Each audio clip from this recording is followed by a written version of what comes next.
كتاب الله دستوري وخير الخلق أسوتنا. When do I teach my children Arabic?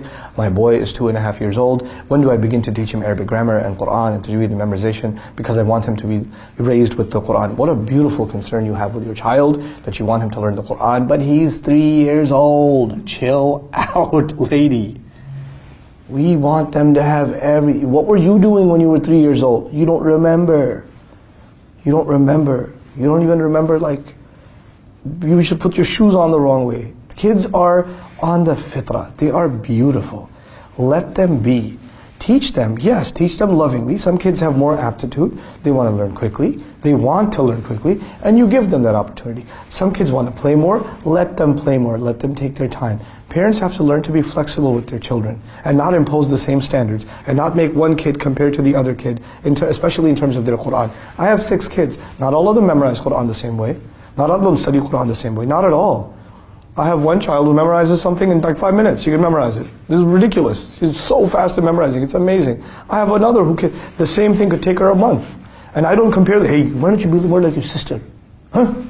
I don't do that. It's dhulm. This is dhulm. And it creates a hatred towards deen. Because of this book, my father likes my other sister more than me. That's wrong, man. Stop it. Cut it out. Stop being so stressed over your kids. Allah doesn't want your kid to be a hafiz. Allah doesn't want your kid to be alim. Allah wants your kid to be a good Muslim. Allah wants your child to love his or her deen. That's what Allah wants. So chill out. On that children's note, there are some people who came to me and said, our children are 5, 6 years old. We show them videos of the signs of Judgment Day, and we talk about Dajjal. I was like, why do you do that? Why are you talking to your kids about Dajjal? Your kids are like 5 years old. That's traumatizing, dude. I get scared reading about the child. How are you going to tell a child about the child? Listen, children are on the fitrah. They are on the fitrah. You know what that means? That right now, they are not responsible for any wrong that they do.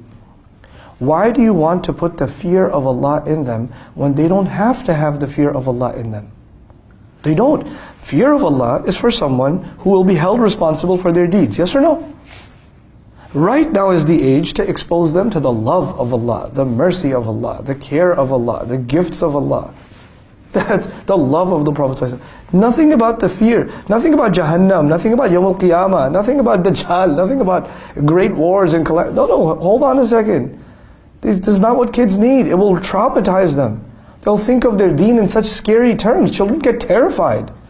And you don't tell me, oh no, we tell them some positive things too. It's not how it works. You can't show a kid a horror movie and then say, well, we showed him a teddy bear after that, so things should work out. No, you don't do that. You just don't do that. It's so damaging for children. In the beginning, we want to nurture that fitrah. They already came with the love of Allah. That's what Allah put inside of them. Nurture that love and don't replace it with fear. Fear will come later. When they get mature, when they get older, then we start talking about responsibility, accountability. Then you teach about Judgment Day. Then you teach those when they're at that age. Teaching that ahead of time just takes it all away. Same thing with teaching Quran, same thing with teaching anything to your children for that matter. Make things age appropriate and make things lovable. The biggest accomplishment in our day and age, wallahi, please listen to this carefully. The biggest accomplishment in our day and age with our children is not how much they will learn. How much they will learn means nothing. I'm sorry that sounds offensive to you. It means nothing.